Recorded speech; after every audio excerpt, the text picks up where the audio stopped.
Good morning, everybody, and welcome to Coffee and Football. I'm your host, Blake Monroe, where I'm joined each and every day by Bobby Burton and Jerry Hamilton. Guys, we are 25 days away from kickoff. That's a nice number right there. So you got to tell us who your favorite number 25 is. Tell us where you're checking in from, what you're drinking. Get your questions in. But, guys, I'm going to kick it over to y'all. Who's y'all's favorite number 25? Woo! For me, I think it's that one. There you go. That's it. That's the answer. Jamal Charles. One of the more underrated backs, not only in Texas history, in my opinion, but NFL history too. I mean, a guy led, I think it's still the leader all time in yards per carry rushing in the NFL, or at least in the modern era. Chris Gilbert, another person mentioned, he's the only Longhorn, I think, or was the first Longhorn, to rush for 1,000 yards in 3 consecutive seasons. Bridge City native, Port Arthur. That's that Golden Triangle area down there doing the 25 right. We got other guys, Brett Robin, who's been on the show before, Jerry with us, the doctor now in Austin, Mac Brown player as well. There's been a big one this year. One of the players that needs to make a big first to second year jump, Jelani McDonald, is the number 25 for the Texas Longhorns this year. So one of those players we're looking at to see if he makes a big jump in year 2 in college football as well. But Jamal Charles, I was lucky enough to watch him play a few times in high school, living down in the Houston area. And just the, he was – everybody talks about the speed, the ability to kind of get small increases, right, and then accelerate through. The balance he had. Obviously, he was a hurdler in track, but I think the most underappreciated part of Jamal Charles as an athlete was fearlessness, absolute toughness. That really always stood out to me because he had more of a wide receiver build. We've talked about it with Trey Wisner. It took him a long time, that type of frame, to build that up and get as strong as he ideally needed to be to take the hits in the NFL. But his fearlessness, his toughness, that always came through for me when I'd visit either Port Arthur Memorial High School or go watch them play on Friday night. Well, for Texas fans, Jamal was very he actually got some early playing time early in his career as a true freshman. I think he had a touchdown catch in one of the early games against Rice. But I don't think everybody necessarily felt like, oh, he's going to be a key part of the offense. He may just be a piece of the puzzle. And then freshman year, he looks like he shot out of Smokey the Cannon against OU and goes for, 80, 79 yards. And he made a spin move and ran away from everybody. I was like, whoa, wake up. Then he dealt with a little foot injury for the rest of the year. Did play a role in the national championship game as well. But I would add this, by far his shining moment, I would say, as a Longhorn was the fourth quarter against Nebraska, Jerry. He rushed 33 times on the day for 290 yards, 216 against Nebraska in the fourth quarter alone. It was truly it was a phenomenal day for Jamal Charles at a Texas offense, by the way, that had problems moving the football that day. And then all of a sudden they found something with an outside zone play, and Jamal Charles looked like he just made everybody look slow. I mean, everybody. I'll say this. He made the TV camera look slow. I was going to bring up LL's comment. He is a speedster. He's talking about Keith Jackson in that run by the great Keith Jackson when he broke that one against OU and had the spin move and took off. And I think Keith Jackson was a little surprised at how fast he actually was as that play moved along, because they used to show that on Longhorn Network all the time. So it's funny to look back and watch that again and hear Keith Jackson's call of that. I think even he was a little surprised how fast Jamal Charles covered those 80 yards.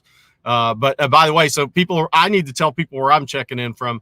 McDonald's, Missouri City. I was just over at Hightower High School. Now, look, Cornelius Anthony, hell of a player at Elkins, A&M, and the NFL linebacker. He's the head coach at Hightower. Boy, they start early, 5:30 a.m. practice at Hightower. I was not there for the start of the practice. I'm just going to be real. I got over there for the end of the practice and just to check in on Cade Phillips, who, boy, that frame, man, he's got something to work with. Jerry, you talked to him a little bit. He's still firm with his commitment to the University of Texas and still expected to get a chance at corner and then play a little safety as well, possibly. What's the situation there? Is he first of all, is he firm with his commitment? And then any other observations you had on Cade in this morning's workout? Yeah, no, I think he's solid with his commitment to Texas. He just wants a shot at corner. He wants to go, in his mind, prove he can go play corner at the highest level, and we'll see what he does with that. I think, it's been split in his recruitment. Some people think safety, some people think corner is scheme dependent, but we'll see what he does with that opportunity when he gets to Austin. But again, one of the better frames to build upon, one of the top, I think, athletes in the state of Texas in this 2025 cycle, super long arms, 80-inch wingspan, 10-inch hands. He's going to be a 6'2", 200-pound guy that can really run and is explosive vertically. So one of the top prospects in the state of Texas this year, in my estimation. And he's going to play. He was actually running some routes after practice because that's when you get in the wide receiver extra work with a new quarterback. So he's going to play wide receiver and he's going to play defensive back again this year, probably be involved in the return game. As I like to call it, he'll play until he cramps. Love it. Hey, here's a little look, I think, Jerry, from today. You were out there just watching him play a little bit. Blake, do you start that up just to give people a little sense of this is how long he is? Look at that thing. How long. Yeah. And he's just running routes here. He's not really full speed in it. They're trying to get on the same page with new quarterback. So they're just trying to build up a little timing. But I just wanted everybody here to kind of see that length, to see that frame and where that's really going to go. Because they were just really jogging some routes after practice this morning. Man, I can't imagine the 5:30 a.m. practices as a high schooler. That's pretty tough. But again, to their credit, like I told the kids there, they have a safety committed to Rice as well. Michael Amy, it's a really good player. I said that's better than working out at 10 in the morning. That's all I got to say from a heat standpoint. Yeah, I mean, I'd rather get out of bed at 4:30 and practice at 5:30. Yeah, well, Longhorns, speaking of that, Longhorns go to work today at around 2:30, 3 o'clock. Today, guys, after speaking with Steve Sarkisian yesterday at media availability, Longhorns will be their first day in pads today between 2:30 and 3 o'clock. They'll get started. There will be a media availability during that time period, so we'll be out there as well. Longhorns, like I said, first day in pads. Sark went to the microphone yesterday, guys, and had a plethora of things to say. We'll talk about it, answer your questions, anything you want to do today here. But the one thing that I wanted to harp on a little bit here, Jerry and Blake, is Silas Bolden. Sark was asked what young players or guys that are standing out right now that are newcomers. And he mentioned that we haven't necessarily talked about much, so we've talked ad nauseum about a Colin Simmons and a Ryan Wingo and even a Jordan Washington and Alex January, right? He mentioned a couple others yesterday. He said Jarrett Gibson, the running back, Nate Kibble, the offensive lineman, said Jordan Johnson-Rebel, starting a light bulb coming on a little bit for him right now at safety, and Ty Anthony Smith, the linebacker, who he's mentioned twice now. But then he also talked about Silas Bolden. And I got to say this. He said he's definitely going to be a factor this season for the Longhorns. And, I've went back and forth. We talked about what Silas Bolden brings to this offense and made comparisons. Like I compared him a little bit to Tony Jones, the former Texas diminutive wide receiver. People have compared him to Tank Dell. Kevontae Turpin. Herky Walls is another former Texas player he's been compared to. I think all of those are interesting. But here's the bottom line and what he gives Texas, Jerry and Blake, that I firmly believe is different than every other receiver on the squad. It's suddenness. He has suddenness that if there is a window, he has elite suddenness. Now, Ryan Wingo's fast. I don't know that he has elite suddenness until he's about 10, 15, 20 yards down the field, right? He's that guy that makes you that gains steam and then beats you. As good as Jonte Cook and Isaiah Bond may be, or even Matthew Golden, they're not necessarily those elite suddenness guys, right? And that's what if Texas had that with Xavier Worthy, okay, they were going to lack that this year had they not picked up Silas Bolden. But they did. That's what he gives this offense that's different than maybe the other well-regarded wide receivers, and rightly so well-regarded. And so I just want to mention that on Silas Bolden because it was a thought I had yesterday afternoon. I'm like, why is this guy different than the other guys in the room? And I think that ultimately is a big piece of it. I'll say another thing too. Every rep I've seen, the way he just attacks it, looks like he's playing for his life. And he's been playing for his football life since he was in high school because everybody said you're too small. I mean, in his recruitment, one major offer, right? So he looks like every rep he's playing for his life. That's the way I think that's a very good thing. And I think at 5'8", 160, that's the way you have to be. The other thing with him, he's just fearless, man. Fearlessness. I was told Saturday that, look, he may be the most willing blocker at the wide receiver position. That's not a knock on other guys. DeAndre Moore is trying to be a copycat of Jordan Whittington, from what I was told. He watched him and studied him and talked to Jordan. That's why he's the first guy in the practice every day, just like Jordan used to be. But Silas Bolden, and it may not show necessarily because he's 5'8", 160, but I was told it's just the fearlessness, the toughness, and the all out on every single play with him. Punt return, wide receiver, route running, blocking, doesn't matter. He is all go. He's literally all gas, no brakes, by the way. He defines the moniker. I think Sark's really happy with him right now. Said, quote, definitely going to be a factor for us. And, that here's another thing you can think about. We talked all off season about this wide receiver rotation and what it might be. Well, he's only come out and said definitely going to be a factor to one guy right now at wide receiver.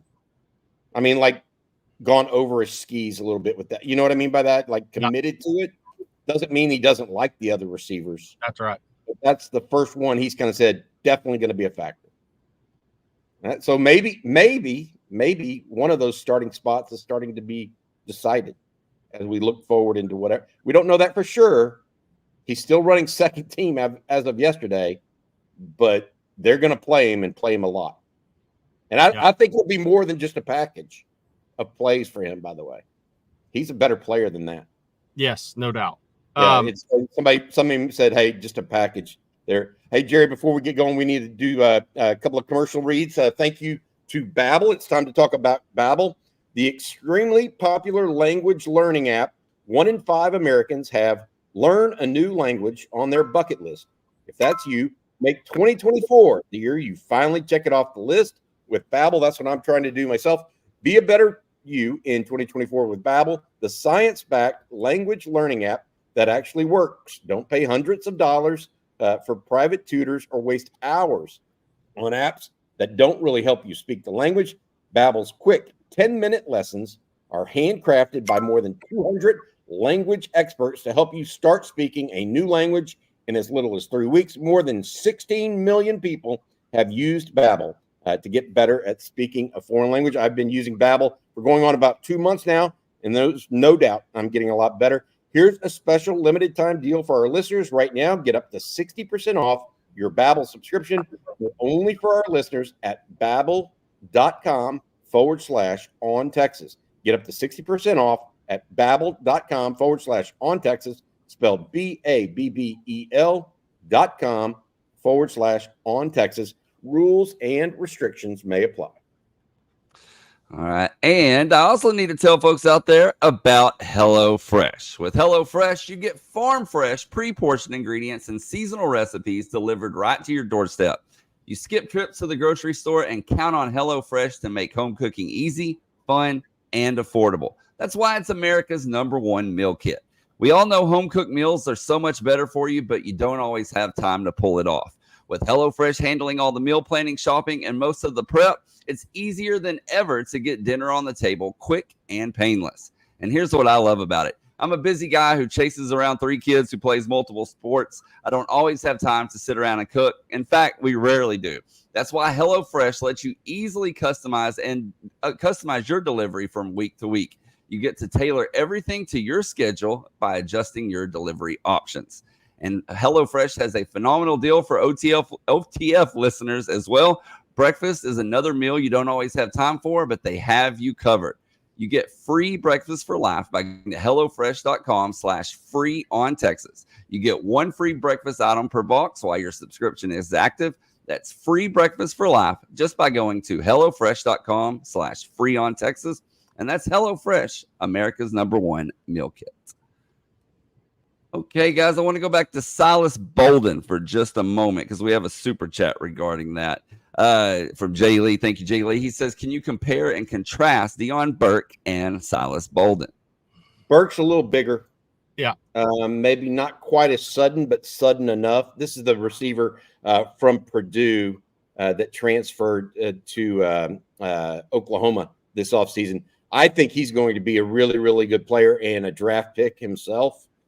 So I think Burke is more of a every down possibility, whereas it's going to be hard for Bolden to be an every down guy at his size. That's just my initial thought. Burke is, I want to say, how would you compare those two, Jerry? He's just a little bit bigger, right? Yeah. Burks is that 5'10", 175, 180 pound guy, thicker in his lower body, thicker in his legs for sure. Maybe can take more glancing blows. I think the thing with Silas Bolden is, look, I've seen there's a difference because I just saw Silas Bolden last week in person, right? So I saw he has great feet.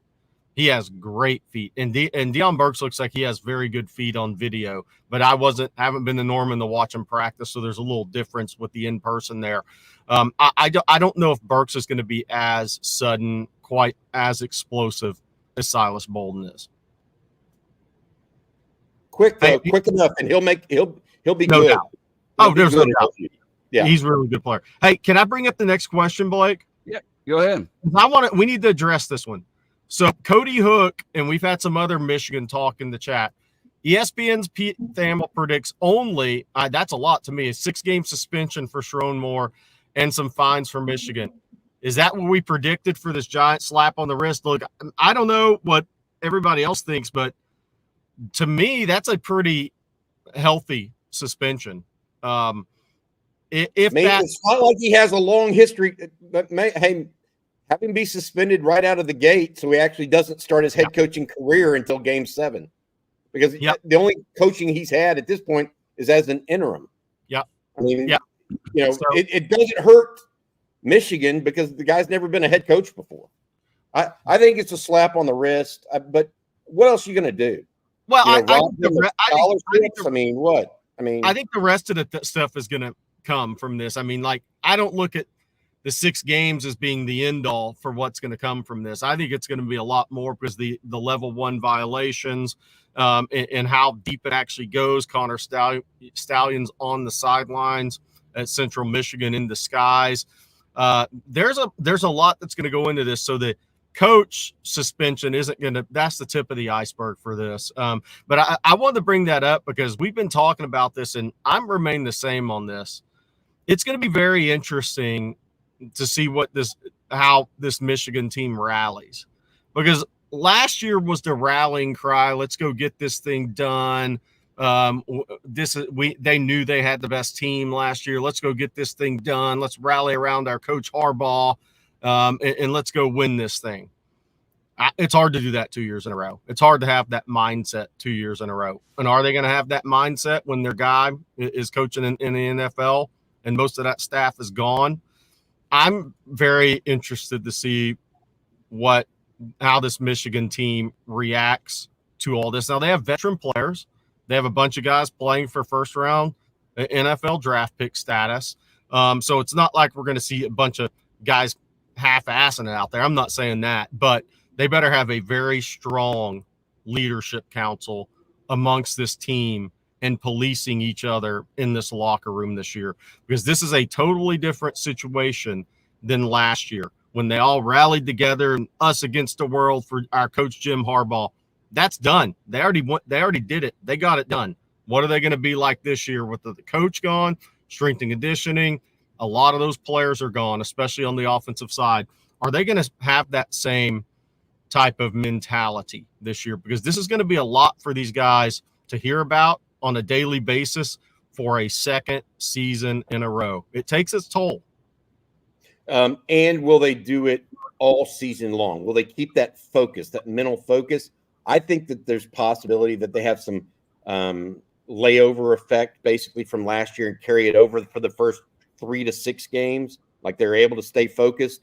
But when they get into the regular part of their Big Ten season, you could see them to start fall a little bit as they take their eye off the ball. Hey, Jerry, I do want to ask this about Michigan because you saw him in high school. Their quarterback, Alex Orji, is from Saxe High School, right? Same high school, by the way, as Khalil Lockett, the young man that's expected to announce tomorrow his pledge to either Texas or Alabama at this stage, maybe A&M. But you saw Alex Orji in high school, and he is supposed to be the new quarterback at Michigan. What is Texas going to face there? Is he a runner? Is he a passer? What kind of player is he? Developing as a passer, definitely a running threat, a tough guy. RPO game is power run game with RPO behind it, I think is what Michigan will do with him. I don't think you can ask him to go make second and third level reads. I think you've got to run the football. You got to be heavy run game. You got to play RPOs off of that. And Colston Loveland is the key to me for Alex Orji at the start of the season as he gets starts under his belt. The question is he going to hold off the quarterback behind him long term? I'm not sure if that would play into the Texas game week 2, but the younger guy behind him is definitely a better natural passer of the football. So for me, it's going to be hard to see. It's hard to say what Michigan may do in that regard, but I definitely think the number 2 quarterback headed into fall practice is the better natural passer of that group. So it'll be interesting to see what this offensive staff does. I think we have a pretty good idea headed into the Texas-Michigan game that it's going to be power run game, RPO it. But the question is, how much are they going to throw the football against Texas? How can they condense that game, and who's going to be the head coach, first of all? But it's going to be interesting to see. But he is an athlete. He is a tough kid. He is an intelligent kid. But as a passer, if you can get him to second and third progressions, especially with his lack of game experience, Texas should have a shot at making plays. Not a shot to win the game. They obviously are favored to win the game. They should have a shot to make some plays on the ball. Hi, I got to say this before we go to the next question. Now, Blake, I'll let you take it after this one, but I just want to bring this one up. Yeah. Good morning from Longhorn Frenzy. Good morning, OTF and Hook'em. Best part of the workday listening to OTF. Breakfast blend and jalapeno cheese kolaches. God, the jalapeno. I just want to say this: jalapeno cheese kolaches. That just made me drool a little bit because I have not had breakfast yet. Geez, I'm ready to go to Shipley's Donuts and get some jalapeno cheese kolaches. Sorry about that. Had to mention that. You're good. You're good. Well, before we get to some more questions, Bobby, you mentioned a second ago about a decision coming up. Let's talk about some decisions coming up here. Jerry, what's the latest? What you got? Yeah, so tomorrow, Wednesday, 1 p.m., around 1 p.m., you know how it goes with announcements. Khalil Lockett is scheduled to make announce his commitment. Look, we continue to believe Texas is in a pretty good spot there. There's been some really good conversations with Steve Sarkisian, Chris Jackson the last couple of weeks with Lockett and the family. Alabama, I spoke with somebody on the Alabama side yesterday, and They didn't think it was going to be them. So that's probably good news for Texas, but we'll see. These kids have to announce their decisions. Texas A&M, LSU, Florida State, those are your finalists. Those are where the official visits came from. But I think, look, if Texas wins out, and we're playing the if game because that's what we do here. If Texas wins out, I think the combination of scheme, quarterback room, and the academic athletic combination at the University of Texas is going to be big reasons why. I think those are big. That offensive scheme, I think the same reason that Lockett really liked and his circle really liked Kalen DeBoer as well. Those offensive schemes, I think, kind of stand out to them in this recruitment. So we'll see which way it goes tomorrow, but there's been some positivity on the Texas side, but these kids have to go announce their decisions. And then we have DJ Sanders is scheduled to be on the 8th. I think that'll be after the sun goes down, but we'll see. Yeah, we'll see. I mean, these things, timing can change. I posted on ontexasfootball.com a little update there this morning. What's interesting there is there's been a couple of people in that circle that do not, even though he's got family in an uncle that lives in Detroit and that's got Michigan in the door, that aren't in favor of Michigan. Does that mean he absolutely can't go there? This is a wild card recruitment to me, but I do think we're headed more to the Texas versus Texas A&M decision. And DJ Sanders isn't a big guy on communication with the college coaches, but I can tell you that he's spoken with Texas in the last 24 hours, even inside of that. So he is communicating a little more with all these schools. He's talked to A&M as well, leading up to the decision. He just stays in his own lane over here. He's not the constant communicator in the recruiting process like a lot of kids are nowadays, and he doesn't play it out on social media. So he's a little bit of a wild card even for the colleges recruiting him. But if the people in the circle kind of stay steadfast on that Michigan's not a good idea, it's going to be Texas or Texas A&M, and both would like to win this recruitment. Good stuff. Well, we have a lot of questions, guys, so let's jump right into them. And still plenty of time to get your questions in, so please do so. But let's start with the super chat here from Trace Little. Thank you, Trace. He says, this team feels different. They seem more locked in than past teams. They do not have to be told to put in the extra work. They are. Do y'all agree? I don't think they're more locked in than last year. I want to put that out there. So, and the reason I say that, because last year I thought had really good leadership, not only from seniors, but a lot of high-end juniors, right? Xavier Worthy on the field was a really good leader because of his practice habits. JT Sanders was a leader on the field. Guys like that. Jonathan Brooks, leader on and off the field, in my opinion. So I don't think they're more locked in. What I do see, though, Trace, and this is important, is what Steve Sarkisian calls this development of leaders within his program. There continue to be more and more leaders, which allows them to be more locked in. They want to do the extra work. When he first got here, it was Roshan and maybe a little bit of Bijan, primarily. Then it kind of went to some more players a year ago, right? Now he's seeing a new group step up, and he thinks it's because, in part, all these guys are now getting used to what is expected of them with an elite culture and an elite winning program. And that's his hope, is that continues. I do think I feel pretty confident about this season, having watched practice now several times. I think that they've got some pieces to the puzzle, particularly on offense, that are kind of silly. To have that many toys at someone's disposal, so to speak. Defense, though, let's see how they play against the run. But I feel good. I feel good about this team. I do think they put in the extra work. I think they added really smartly in the portal. That cannot be understated. And I also have said this. I think the sophomore class right now at Texas, the Anthony Hills, the Derek Williams, the Manny Muhammads, that group, maybe a Jonte Cook, maybe an Arch Manning, maybe a Sed Baxter, or definitely a Sed Baxter.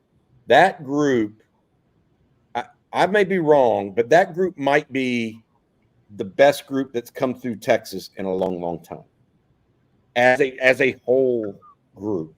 So just keep that keep that top of mind because there's just 4 or 5 guys there that could be alpha leaders. I mean, and deservedly so. Like they're not just leaders; they back it up on the field of play.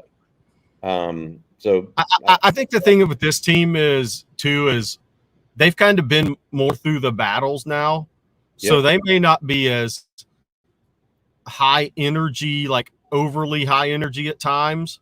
So it could be a little deceiving. But I will say this: I think this team, they're waiting on the games, and that doesn't mean they haven't put in the work. But I just think there's going to be a different. This team got close, and even Isaiah Bond and Nyblack got close last year, but they didn't get over them. They didn't get over to the mountaintop. So I think this team's a little more battle tested than last year's team was. They've kind of been through it, no matter where they're at. I mean, Silas Bolden, really good Oregon State team, right? So there's a little bit more of experience, big game experience, big season experience on this team. So I think they're just maybe not as overly energetic at times, but I think these guys are really, really hyper focused on the season. I think the games are what is going to drive these guys more so than an energy level walking into a practice or the first 10 minutes of a practice. And one other super chat, this one from MP Houston. Thank you for the super chat. He says, if reports are true, Michigan's head coach needs to be suspended for at least a year. Otherwise, what deters others in the future from destroying evidence and inhibiting an investigation like Moore did? If he truly deleted 52 texts and they don't know the context or contents of those texts, that is a cover-up. And my feeling on this is I watched Jim Harbaugh, for example, yesterday. The Chargers press conference say that he had no idea any of this was going on and he was not complicit in any way, shape, or form. Now, you could choose to believe him or not, but he has not been accused of deleting texts. Sharon Moore, the head coach at Michigan, has been accused of that by the NCAA.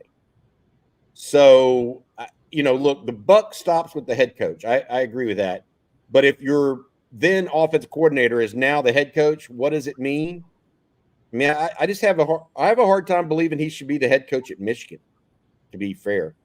I mean, 6 games seems light, especially if there's no scholarship reductions, if there's no reduction in NIL alongside scholarship reductions. Hey, look, maybe they say, oh, you can only have 65 scholarships.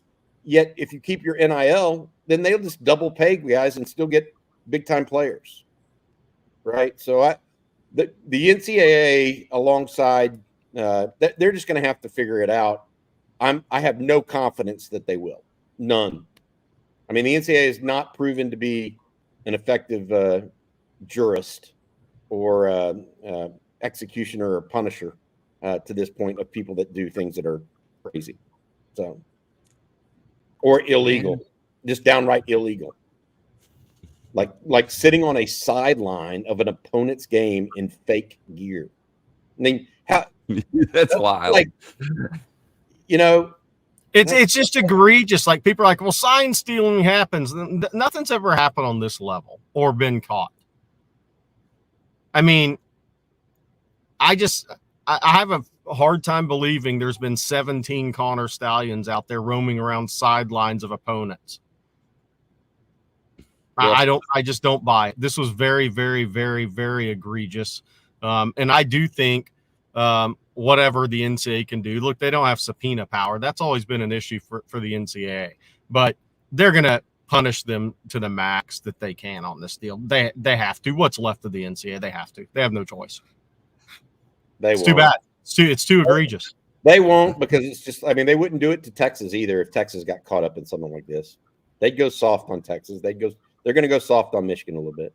And I say that with all due respect. I mean, it's just the way it is. Well, let's jump back over to Texas. We're going to start with this question here from Cody Hook. And Cody asks, heading into season 4 with Sark, have you guys personally seen the culture change we've needed around the program? Yes. and then some. Well, Bobby mentioned something earlier. The sophomore class of kids, very impressive, very, very impressive. I think there's a lot of professional sounding players who are really good. Anthony Hill, Manny Muhammad, Cedric Baxter, the guys that they've put in front of the mic now and I covered some of those guys in high school, obviously, so got to know them. But they're different level. I think Sark and the staff is doing a really good job of having not just talented players, but talented players that come across work like young professionals do. To me, that's the key to maximizing these teams nowadays, is because it's harder than ever with NIL, social media, everything that's put in front of a kid when he's 15 to 17 years old is a high-end recruit and prospect in all these sports. So in football, it's tougher because there's 85, going to be 105 and that you have to deal with on scholarship. But I think they're recruiting some extremely impressive guys. And because I always look to who's going to how many guys are going to maximize their talent.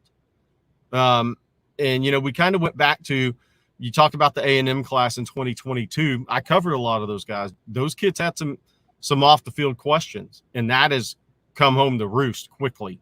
I think Texas is doing a really good job of getting the right guys in the program that are at the talent level needed to go compete at the highest level. I'm not sure I can give them a better compliment than that right now. Jerry, I'm going to let you shine a little bit here and tell folks about Manscaped. Well, look, man, it's 25 days until all you guys are going to walk into DKR, and it's going to be hot. And do you fellas, do you want your grooming routine to be a one-and-done deal? We're not talking about Kevin Durant. Well, using the same trimmer for your face and your private parts are over thanks to our friends at Manscaped. They've come up with the ultimate package. Keep your hairs trimmed from 12 to 6, including the Beard and Balls bundle featuring the Lawnmower 5.0 and the Beard Hedger, a trimmer for the moneymaker and another for the boys downstairs. Get 20% off free shipping with code ONTEXAS, all caps, at Manscaped. That's 20% off plus free shipping with code ONTEXAS at manscaped.com. And why did I say 25 days away? You're in DKR. Don't be that guy. Don't be the chafing guy walking around that looks like you're in pain, always fidgeting in the stands in the third quarter of the game. First up, your ball's new best friend, the Lawnmower 5.0 Ultra. Say goodbye to endless passes. This trimmer gets it right the first time, cutting through the bushiest of bushes effortlessly while being gentle on your skin and delicate places. And that crop soother, don't forget the crop soother before DKR, guys. Have a good day. Thank you, sir. Appreciate it as always. And let's jump right back into questions here. Archmania. And this kind of goes with the last question. Are we seeing a huge upgrade on our overall roster when it comes to just being flat out athletic dogs? Well, in the last 4 years, the answer is unequivocally yes. Look, we talk about the sophomore class, but really it got started with the junior class of offensive linemen, in my opinion. Yeah. You realize, guys, that I don't think Texas missed on any of those 7 offensive linemen. I mean, not a one. And what I mean by that is, you could rank theoretically Malik Agbo 7th of those 7 offensive linemen in that recruiting class, and he's playing for you. Yeah. That just does not have – Jerry, you and I have been doing this forever. How many classes of beef have the Longhorns signed over the last 30 years? I mean, it's like trite. We've heard it. And they signed 5 and only 2 pan out, or maybe 3 at the most. All of these guys are players. And I think it started with that group. Sark has done a really nice job of adding to the rooms across the board. A guy like Let me give you another example of why I think this program's turned. Jaden Blue. Okay. Jaden Blue has had a lot of talent in high school, but did not play a senior year. Got sideways with his coach and his team even, right? Yeah. Sark brings him in regardless, lets him sit behind Bijan and Roshan. Then he's going to have to sit behind Cedric Baxter, who's younger than him, as well as Jonathan Brooks. Yet there was a time less than a year, or almost a year ago now, a year and a half ago, where Jaden Blue was getting ready to transfer. Had already told folks he was transferring. Okay. But he decided to stick it out. And in the interim, what has happened is he stuck it out and he's become a better football player, more well-rounded, took the actual coaching he received and applied it. And I think guys like that are what is going right about the Texas football program right now. It's one of the guys that Steve Sarkisian mentioned yesterday, Juan Davis. Yep. Okay. Look, same class as JT Sanders. Completely overshadowed his entire career by JT Sanders at the same position, right? Yet and another guy that contemplated at one point transferring. Yet here he is, he stuck it out, and all of a sudden, he's going to be a key component of the offense this year, in my opinion. Now, he may not be the guy, because I don't think there's going to be necessarily that for him. That's not who he is. I just feel like they've got an ecosystem that if you stay and you really give yourself over to it, it is rewarded. And if it is rewarded, that's all you're asking for as a player, is that opportunity to make your hard work be rewarded. And I think they're doing it across the board. And that's why when you look at the sophomore class and you look at these incoming freshmen, yes, they have athletic dogs, but they're also turning them into willing football players. And the ecosystem is building them as opposed to tearing them down and exiting, like Jerry talked about at A&M. Well, there's also another guy in that class, Jalen Gilbo. Another one, great. He didn't get off to the best start his first semester as an early enrollee at Texas. He just didn't get off to his best start. They stuck with him. He stuck with them because I think there was some pressure on him to maybe hit the door. He did not. He stuck it out. He's a competitive, tough kid from the Golden Triangle. He's rehabbed. He's got healthy. And I think, to your point, Bobby, I think you're seeing these coaches speak about Jalen Gilbo because they know how much he's bought in, and they probably knew there were some people in his ear saying, get out of there. And it kind of like Blue. It's a little different circumstances, but similar in that, look, he stayed. He trusted the coaching staff. They trusted him, and now you're seeing what happens with both those guys. Same class. It's all combining. So it's taking the guys that are athletic dogs and molding them and them giving in a little bit, right? Yep. And then going out there and producing. I think it's great. We got a super chat here from Ken Ward. Thank you, Ken. And I like the hat, by the way, in your picture. He says, good morning on Texas football. What do you guys think about Derek Williams this year? He was not an early enrollee last year, but he played and flashed. Should we expect a jump in his play this season?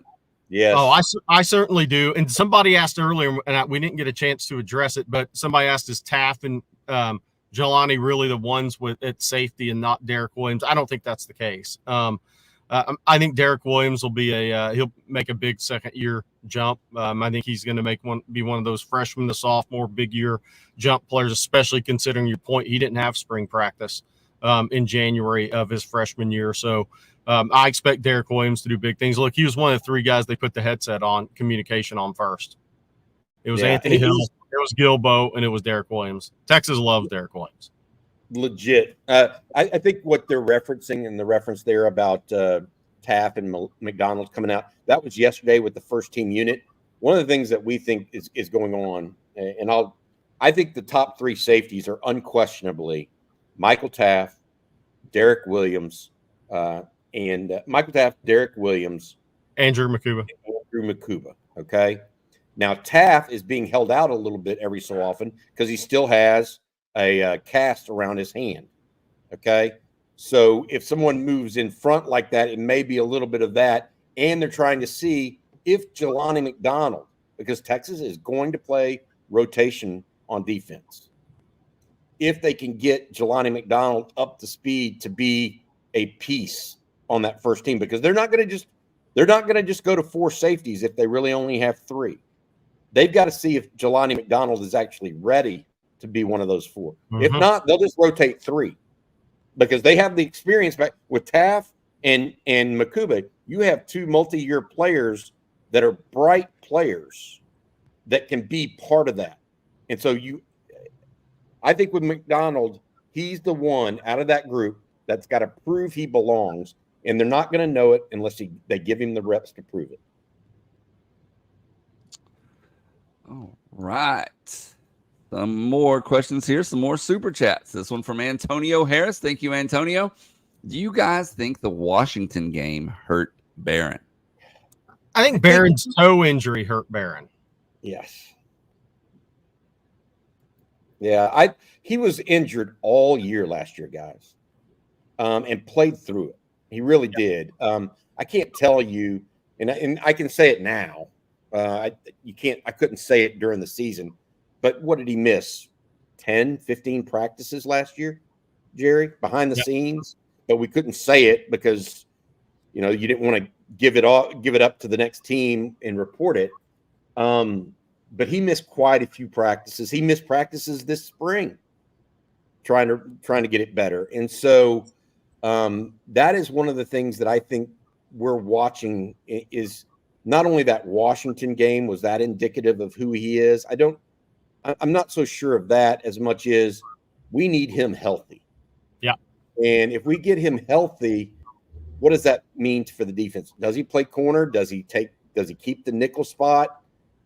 A lot of different pieces, but I'm a big fan of Jade Baron. I just want him to be healthy, and I think if he is a healthy player, he will be a much improved player year over year. I thought he was better as a sophomore than last year. I'll just put that out there. Agree.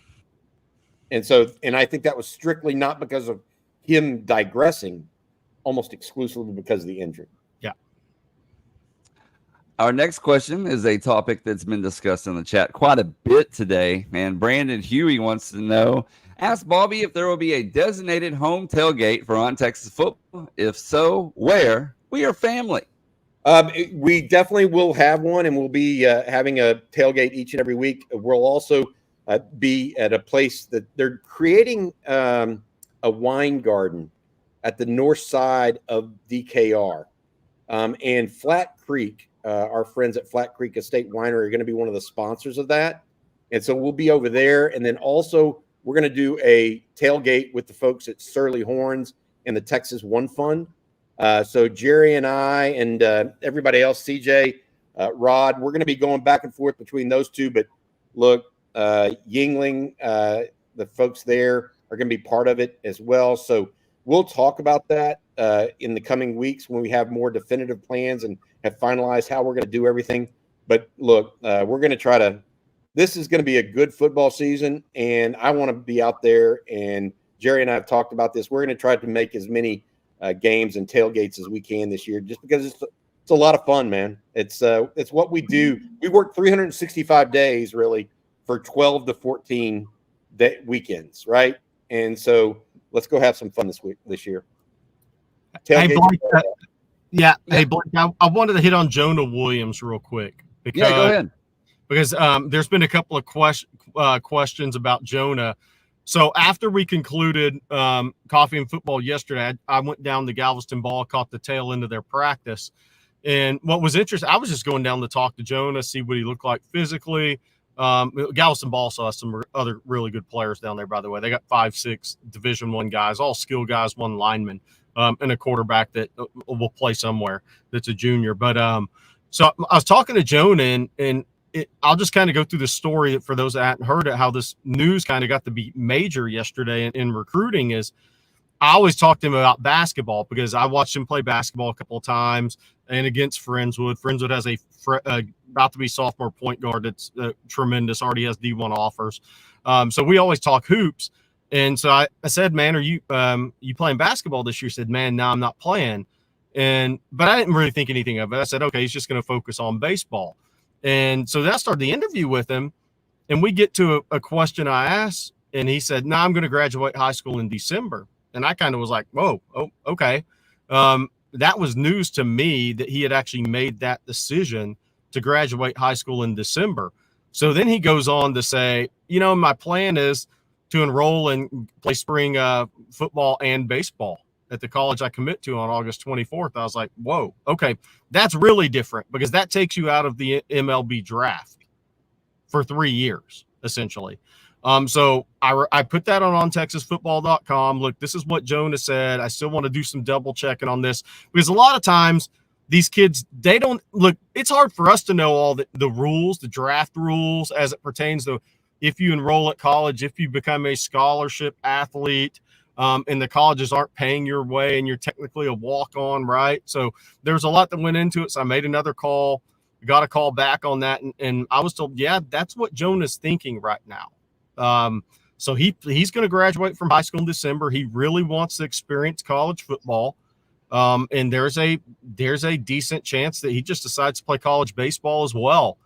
And if he does that, what's interesting then is, look, on the surface, that helps the schools closer to home. And I've always said that family stayed in the state and closer to home. But if you're a family and you're looking to go support your kid, if a kid's playing college football and baseball in the Big Ten, man, that's a lot of travel. So does that potentially hurt Oregon? We'll find out on August 24th.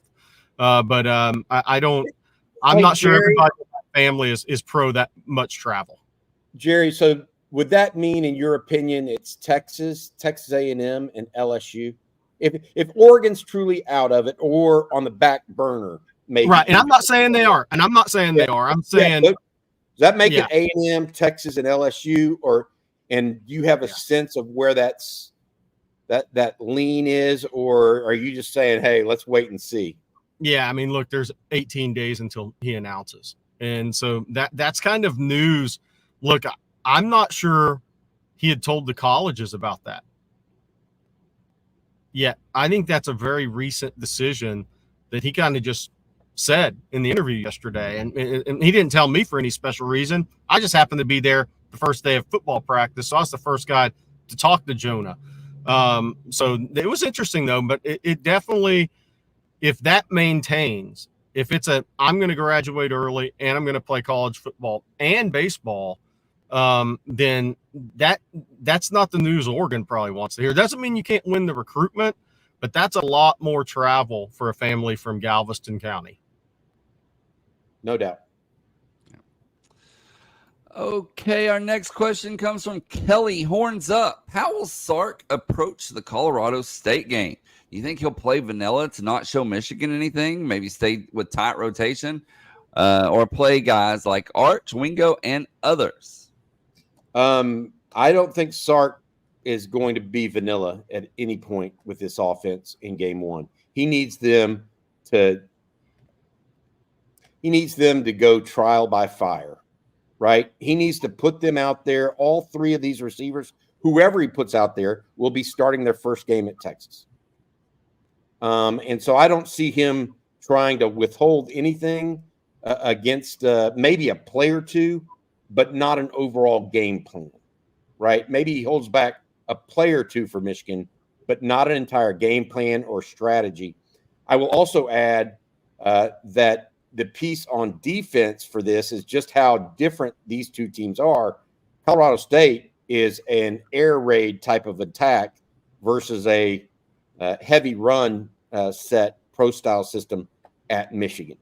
So the defense is definitely not going to hold back anything. I think the offense may hold a play or two back, but not an entire style. And then our next question here comes from, if I can find it, living rent free in UT. Says, will we see 13 personnel this year? Goal line, short yardage. I did get a sense from listening to Sark yesterday as well as Wednesday that he has worked on some things in the red zone. He has said point blank, and that may be 13 personnel. For people that are new to this podcast, 13 personnel, whenever you talk about that, the first number is the number of running backs. So there's one running back in the backfield, and the second number is the number of tight ends on the field. So 13 personnel would be one running back and three tight ends. So you'd have, for example, Amari Nyblack, Gunnar Helm, as well as Juan Davis on the field at the same time. Maybe that's something he looks at, or you could have Malik Agbo as one of those three tight ends in a jumbo set. I think it's something they could look at on red zone in particular. I don't think they'll come out at, on their own 20 in that set. I don't see that happening. Waves Deep ask, with Quinn being another year in the system, I expect Sark to pull more play variety out of his bag. Will less experienced wide receivers limit his play calling? Well, I think that's a really interesting question. And one thing that Bobby, I think Sark maybe said or you heard was Wingo's the only wide receiver that has played one position exclusively, X receiver, right? Freshman, you don't want to put too much. We've talked about this tough system for new receivers to pick up, especially if you're a freshman coming from high school. But I like that Sark has just put him out there at outside receiver and X receiver, is not trying to get too much into his brain right now because he's got a lot of experienced players around it. Two guys that really know the system, obviously, DeAndre Moore and Jonte Cook, and then a bunch of newcomers, as you said, but those guys do have college experience. I think the next couple of weeks is really going to tell of how comfortable Sark is with everything in his toolbox to start the season, or is it going to be a gradual growth for this wide receiver core and Nyblack at tight end, by the way, because it's going to be a lot different for him than it was at Alabama. So I think that's going to be the next couple of weeks. You're going to play that out. I think if anybody's saying, "Oh, Sark definitely has the answer right now," I think they're probably making stuff up because I think they're still evaluating these guys, evaluating where they are at. But Quinn in year 3 most certainly helps that because Quinn has seen it all now. He is fully on the same page with Sark. I've been told that twice. And it takes time in his system. We talk about the receivers, but the quarterbacks as well. So I think this is as on the same page as a quarterback and Sarkisian's been since Sark's been at Texas, and that will definitely help that transition. Here's the other piece. You mentioned this. 5 of the 6, he said, Jerry, 5 of the 6 could play everywhere on the line of scrimmage, everywhere at receiver. And that versatility, there's 2 things there. That's great that they're that versatile, but Sark's got to kind of crystallize it in his mind how he wants to use those guys. And he's using this month, really, because it's the first time he's had all of them, including Silas Bolden now, who he says is definitely going to be a factor. He's using this month to kind of crystallize his game plan, I think. Yeah. And with Bolden doing what he's done thus far, I think that changes things. And so it's going to change what he does. The only thing that won't be versatile, to your point, will be Ryan Wingo will be exclusively an outside receiver. But you could just as soon see Jonte Cook line up inside as outside, DeAndre Moore inside as outside, Matthew Golden. He said Silas Bolden is an outside guy at times for him. I mean, played outside at Oregon State. Yeah, and so a lot of that good stuff, Jared. Well, Silas is an outside guy, is invaluable in the screen game. Huh. Yeah, absolutely. Well, we have time for a few more questions here, but Bobby, there's a lot going on with practice underway, 25 days till the season starts. So why don't you tell folks out there why they should become a member of OnTexasFootball.com? Yeah, just join the community over at On Texas Football. Become an OG right now. That's what we call original members of the OnTexasFootball.com channel. Jerry, you've already written an article this morning on some recruiting. I had my daily column that I restarted here this week as well, and then I'll carry through for the rest of this football season. There really is no better time to become a member of On Texas Football. We also talk football and just be a community member with us. Come join the fun. We hope to have a lot of fun on the board, have some fun talking back and forth and shooting the breeze a little bit. It's on TexasFootball.com. Give us a try and just come over there any day, every day. Jerry broke the news yesterday about Jonah Williams and his situation, and we talked a little bit with CJ yesterday about the post-practice news and notes beyond just what we had here on video and podcast. So please join us if you would on TexasFootball.com. Damon Graham with our next question, and he says, what's the recruiting balance between character and talent, and how has Sark and crew done such a good job? It's hard to sacrifice either. I think it's the toughest thing to do in sports is collecting talent versus assembling a team. I think it's more difficult to do now in college sports in the NIL era is not just collecting talent, but assembling the best team you can with enough talent. And I think thus far, Sark's done a really good job of it. I mean, somebody earlier brought up Bear Alexander in the chat. I mean, look, Bear Alexander should be an NFL draft pick, but somebody's saying, well, I wish we had Bear Alexander. I'm not me. Look, I covered the guy in high school, and that doesn't mean I don't think he's a good player and he'll be a draft pick, but you went to 4 high schools in 4 years. That would have been 3 colleges in 3 years. I'm fine without that. I don't think it's always just the answer is to go try and find the most talented player. I think early on in Sark's tenure at Texas, he kind of had to go that route with an Agiye Hall, right? Because you were seeing if you could catch lightning in a bottle while you were building the program out. But I think now the position he's in, you don't have to be risky right now. And I think that is the most difficult thing to do in sports.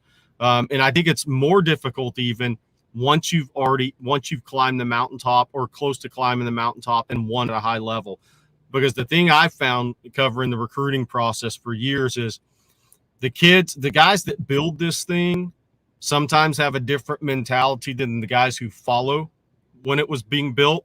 They just expect it to happen maybe and don't understand truly the process of why it happened. And that's why I've always said that's what made Nick Saban so great is he kept each kid, all these classes that came in always were process oriented. He kept that entitlement out of his program better than anybody I've ever seen. And that's why he continuously won at the level he did, in my opinion. Yeah, he had really good players, and they developed those players. They maximized them. But that can only happen if you don't let the entitlement creep in. And look, I was told, it's funny, I can't wait to see what Georgia looks like this year. I was told midway through the season last year, somebody said, Matt, we aren't going to win it. We have too many guys on cruise control around here. And I was like, whoa. That's what happens when you've won at a high level. And so I'm not being long-winded here, but it's just interesting when you kind of look at this stuff over time. But I think the most difficult thing to do is collect talent versus assemble the best team you can, because the easiest thing to do is just collect the most talent and let the chips fall where they may. But that doesn't always make the best football team or athletic team. And then Red River Custom Boats with the next question, and they ask, last season looked like we weren't very good running zone coverages on defense. Do you think we will see a fix to that this season? I think they're going to play more press. So you're going to get your wish at some level. I think they're going to play more single high and try to remove the middle of the field a little bit more. I also think that, it's also personnel related there and liking to play off. I am one of those guys that I don't mind. Like, I was not anti Pete Kwiatkowski last year. So I just want to put that out there. Some people couldn't handle how he approached games with a little bit of a patient approach on defense. But he successfully, I mean, he improved Texas in just about every statistical category except for pass defense, and even pass efficiency defense, guys. He finished 33rd in the country, which is pretty darn good if you think of this, guys. If you realize that nobody could run on Texas last year, and given that my take on it is when you can't run on Texas, you have to pass. They're going to give up more. Johnny Nanson's addition to the staff will cause some changes in coverage. I think Steve Sarkisian made Terry Joseph and Pete Kwiatkowski change coverages later in the year and start challenging guys more on the outside. And that's why we saw what we saw against not only Texas Tech, but also Oklahoma State. I mean, Texas surprised those teams a little bit by playing more aggressive. I think Sark wants to see more of that this year. So I don't know that you're going to have to worry too much about an out-and-out zone defense. Texas will mix it in. It'll be part of their assortment or part of their strategy. But I do expect more press man. And frankly, that may be what Manny Muhammad's best at. I mean, he's your best corner. You got to lean into that a little, in my opinion. Hey, Blake, I wanted to answer this one. We've had some questions about any silence out there. Texas definitely has some silent commitments out there. But now they got to follow through and go public, and we'll see what happens in the next, month. All right, guys, this will be our last question for today, and it comes from Odin Horns. I'm about to put the schedule up on the screen for you all to take a look at. But he says, will Texas get college game day 3 times in 2024? And like I said, here is the schedule. Well, not necessarily at Texas, because I think Michigan's a no-brainer, right? Georgia, Oklahoma, and A&M are all possibilities as well. Yeah. If Oklahoma gets out of the first 3-4 weeks of the season undefeated, that's going to be a game day type game. Georgia in Austin could be, and then A&M in College Station. There's a lot of good games on that weekend, so we'll have to see exactly where the two teams are. But the fact that it's two rivals playing again and rekindling a rivalry for the first 13 years, you think that it'd be hard pressed for that game not to be in College Station a game day. I think it's easily 2, possibly 3 or 4. I really do. Just not all at Texas. Right. Not all at Texas. I think the only one that could be at Texas, really, from what I'm seeing, is Georgia. Well, before we get out of here, Bobby, Jerry, what do y'all got going on later today? What should folks be made well aware of? Well, we'll have a recruiting breakdown around lunchtime, kind of go over some of the decisions, some of the stuff that I didn't have a chance to hit on here. May actually have a little basketball stuff with that as well. We'll see here coming up in about 30 minutes. But have that. We have Longhorn live stream tonight with Aaron Hogan, Rod, CJ. Bobby and CJ will be at the practice media availability and have something after that. So got another full day. Have a video interview with Jonah Williams, which we may put that up today. Maybe we save that for tomorrow. So we got a lot going on. Practice again, guys, is at 2:45, 3 o'clock. CJ and I will break in with a practice report immediately following the media window availability. So you guys can definitely expect that. Also, check us out on TexasFootball.com. It's time, man. 25 days away. Get ready for football. Period. It is getting close. I can feel it in my bones right now. Good stuff. Hey, man, and I'll leave y'all with this, guys. Manscaped, make sure your meat looks neat when you walk in the DKR. Oh, gotta give Manscaped some extra love, man. They do a great job. They can really write some ads, man. some reads. Oh, man. What a note to end on. And with that said, that will do it for today's show. We would like to thank HelloFresh, Babbel, and Manscaped all for sponsoring today. As Bobby said, a lot going on. So if you haven't already, be sure to hit that like and subscribe button, ring the bell so you're notified anytime that we go live or post a video. And that way you don't miss a thing. And for Bobby Burton and Jerry Hamilton, I'm Blake Monroe, and we'll see you tomorrow morning.